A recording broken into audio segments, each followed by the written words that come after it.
আসসালামু আলাইকুম।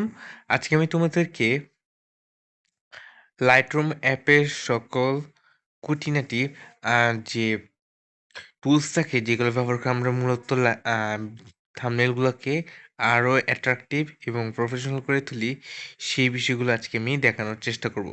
এক কথায় আজকে আমাদের লাইটরুমের পার্ট 1 ধরতে পারেন, যেখানে আমি কিভাবে একটা থাম্বনেইলকে কালার গ্রেডিং করি এবং আরও সুন্দর করে তুলি সেটা আমি দেখানোর চেষ্টা করব। তো আমি নরমালি পিক্সেল ল্যাব আম আমরা যে নরমালি গ্যালারিতে যাই, গ্যালারিতে যাওয়ার পর আমরা অ্যালবাম থেকে pixel lab, pixel lab, pixel ল্যাবের ফোল্ডারটাতে আমরা যাব। তো পিক্সেল ল্যাবের ফোল্ডারটা ঠিক কই আছে এটা একটু আমাদের খুঁজে বের করতে হবে। তো পিক্সেল ল্যাব এই যে ফোল্ডারটা, এখান থেকে আমরা আমাদের একটা কাজ করা পুরাতন একটা মানে ফটো নিব, যে থাম্বনেলটা নিব যেটাকে আমরা এখন কালার গ্রেডিং করব। তো এখানে এটা নেওয়া যায়, বিকজ এটা কালার গ্রেডিং করা হয় নাই।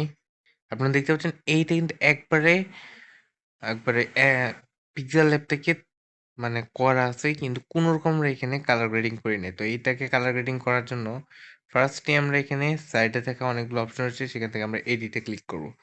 এডিটে ক্লিক করার পর আমরা লাইট অপশন থেকে আমরা এক্সপোজটা কন্ট্রোল করব। তো এক্সপোজটা হচ্ছে মূলত এটা সাদা কালারটা বাড়ানো কমানোর কাজ করে। আপনারা এই ছবির মধ্যে যেখানে যেখানে সাদা কালার অংশটা রয়েছে সেগুলো বাড়বে। তো আমি এটা দেখাই, এই যে এক্সপোজটা যদি বাড়াই দিই তাহলে সাদা কালারটা বেড়ে যাবে। তো আমরা এক্সপোজটা সর্বোচ্চ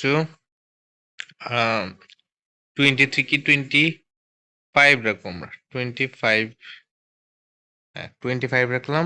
দেন কন্ট্রাস্টের কাজটা হচ্ছে কালারটা একটু বুস্ট করা। তো এখানে আমরা যদি কন্ট্রাস্টটা বাড়াই দিই, দেখেন কালারটা কিন্তু বুস্ট করছে, লাল কালারটা একটু মানে বেড়ে গেছে। তারপর হলো ব্যাকগ্রাউন্ডের যে সবুজ কালারটা হাইলাইট মানে আর একটু ডিপ হয়েছে। দেন আমরা শ্যাডোর কাজটা হচ্ছে যেখানে ছায়ার মতো ভাব রয়েছে, ইনফ্যাক্ট কালো কালো ভাব রয়েছে সেই জায়গা ঠিক করে। তো এটাই যদি আমরা একটু করি, এটাকে আমরা সামান্য সামান্য একটু পিছনের দিকে নিয়ে যাবো, মানে খুব বেশি না, সামান্য। তারপর হোয়াইট ব্যালেন্সটা বাড়াবো না, বিকজ হোয়াইট ব্যালেন্সটা আমরা এখানে কোনো প্রয়োজনীয়, আর ব্ল্যাক তো সেম জিনিস। সো ব্ল্যাকটাকে আমরা সামান্য একটু কমিয়ে নিব।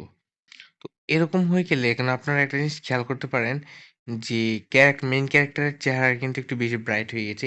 এই কাজটা করার জন্য আমরা কালারে যাব। কালার যাওয়ার পর আমাদের কিন্তু অনেক সময় চেহারার যে কালারটা, এটা ব্যালেন্স করার জন্য যে কাজটা করি আমরা, সরাসরি আমরা এই যে মিক্স কালার এই অপশনে যাব। যার পরে যে কমল কালার এটাকে আমরা সিলেক্ট করব। করার পর আমরা সিচুয়েশনটা জাস্ট একটু বাড়িয়ে কমিয়ে দিই সিচুয়েশনটা।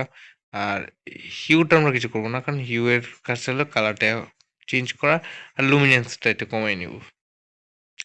এই দুটা কাজ করলে মূলত চেহারার যে উজ্জ্বলতার ভাব যেটা রয়েছে, মূলত আমরা এটা দিয়ে কন্ট্রোল করি।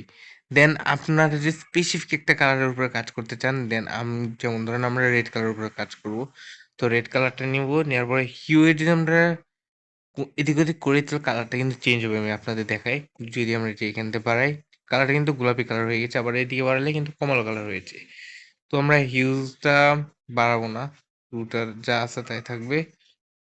তো সিচুয়েশনটা আর কি, যে কালারটা বুস্ট করা বা কালারটা একটু ন্যাচারাল ভাইব নিয়ে আসার জন্য অনেকটা দায়ী। দেন লুমিনেন্স তো কালারটাকে মানে কি বলে, একবার এটাকে লাইটেন করে, আবার একটু হার্ড কালার আনে, আবার বাড়াইলে কিন্তু একবার বেশি ব্রাইটনেস হয়। তো আমরা সেই ক্ষেত্রে যেটা করব, এই লুমিনেন্সটা সামান্য একটু কমাবো, সামান্য, খুব বেশি না। আর সিচুয়েশনটা সামান্য একটু বাড়াবো, এরকম থাকা অবস্থায় ওকে, ডান। এখন আমরা সবুজ কালারের উপর কাজ করব। তো সবুজ কালারের উপর ক্লিক করে সবুজ কালারটা আমরা একটু বাড়িয়ে কমিয়ে দিই। তো আমরা একটা ফুল সবুজ রাখবো না, আমরা একটা হালকা একটু ভাব রাখবো, মানে হিউটা একবার না টাচ করলেই যথেষ্ট। তো আমরা এরকম লেভেলে রাখলাম, আর লুমিনেন্সটা এরকম রাখলাম। আমরা একটু গ্লাসিং কিন্তু একটা ফিল দিচ্ছি এখানে। তারপরে আপনাদের যে কাজটা এরপরে পরে হলুদ কালার, মানে টেক্সটে কিন্তু আমাদের হলুদ কালার রয়েছে। তো এই হলুদ কালার কাজ করার জন্য আমরা সিচুয়েশনটাকে একটু বাড়িয়ে নিব। দেখেন আপনারা যদি একটু খেয়াল করেন, একটু জুম করে দেখাই, টেক্সটে কিন্তু কালারটা কিন্তু একটু চেঞ্জ হচ্ছে, এটা দেখেন চেঞ্জ হচ্ছে। আর লুমিনেন্স যদি বাড়িয়ে দিই তাহলে একটু কালারটা কেমন জানি একবারে বেশি ইয়ে হয়ে গেছি, বাট আমরা এটা এরকম রাখবো না, আমরা একটু হলদে হলদে ভাবে রাখবো। দেন ডান। এরপরে যেই টুলসটা আসে ছবিকে সুন্দর করার জন্য, সেটা হচ্ছে ইফেক্ট। মানে এই ব্লারটা নতুন একটা অপশন যেটা এড করেছে, এটা আমাদের প্রয়োজন নাই। আমরা ইফেক্টে যাব, টেক্সচারটা যদি আমরা বাড়াই তাহলে আপনারা খেয়াল করবেন যে এটার ছবির যে ডিটেলস, এই ডিটেলসটা আরো বেশি ওঠে। আমি একটা একটু জুম করে দেখাই, টেক্সটটা যখন আমরা ফুল করছি তখন দেখেন চেহারাটার মধ্যে কিন্তু একটা টেক্সচার ইফেক্ট চলে আসছে। আর ক্লারিটিটা যদি বাড়াই তো ক্লিয়ারনেসটা আরো বেড়ে যায়, যেমনটা আপনারা দেখতে পাচ্ছেন। বাট আমরা এরকমটা করবো না, আমরা সামান্য একটু বাড়াবো আর টেক্সচারটা সামান্য একটু কমাবো। এতে হবে কি, আমাদের ছবিটা স্মুথ হয়ে যাবে। মানে আপনারা অনেক সময় দেখেন না, আমরা ছবি স্মুথ করে এই স্মুথটা কিন্তু আমরা নর্মালি ফার্স্টে এভাবে করি, ডেজি ডেজি ভাবটা আমরা একটু বাড়াই দিই। এটার কাজ হচ্ছে কালারটা একটু ডিপ করা। দেন ডিটেলসে যাই, ডিটেলসে যাওয়ার পর এখানে শার্পনেস হচ্ছে, যে শার্পনেসটা বাড়াই তা আপনি দেখাই শার্পনেস কোনগুলা। এই যে আপনি এইখানে কতগুলা কাটা কাটা একটা অপশন দেখতে পাচ্ছেন, এই কাটা কাটা অপশনগুলো কিন্তু মূলত শার্পনেস। যদি আমরা এটা কমাই বাড়াই দিই তাহলে দেখবেন শার্পনেসটা কিন্তু ফুল ভেসে উঠছে। আর যদি আমরা কমাই তাহলে এটা একটু মোটামুটি স্মুথ থাকবে। কারণ রেডিয়াসটা কিন্তু যদি বাড়াই দিই তাহলে কিন্তু এই শার্পনেসটা মোটামুটি কন্ট্রোলে থাকে। বাট আমরা এগুলার একটা তো টাচ করবো না, শার্পনেস আর ডিটেলসটা আমরা বাড়াই দেবো। ডিটেলসটা বাড়াই দিলে কি হবে, ছবিটা ডিটেইলে থাকবে।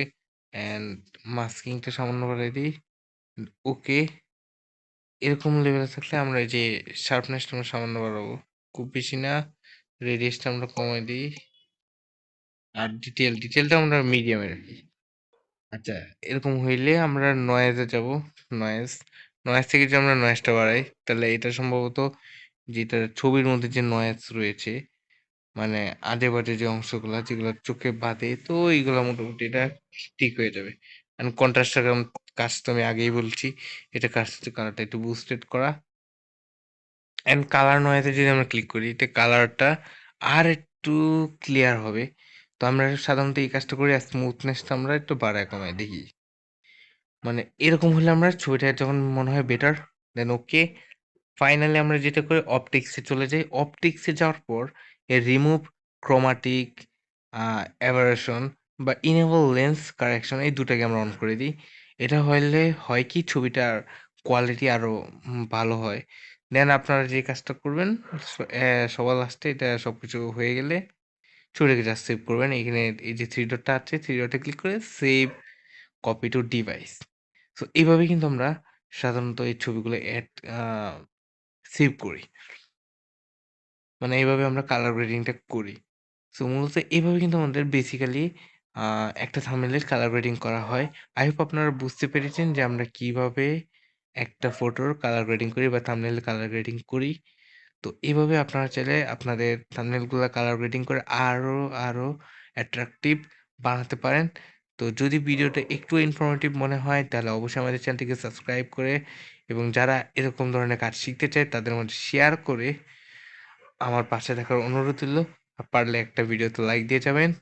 তো দেখা হবে নতুন কোনো একটি ভিডিওতে। সে পর্যন্ত সবাই ভালো থাকবেন, সুস্থ থাকবেন। আসসালামু আলাইকুম।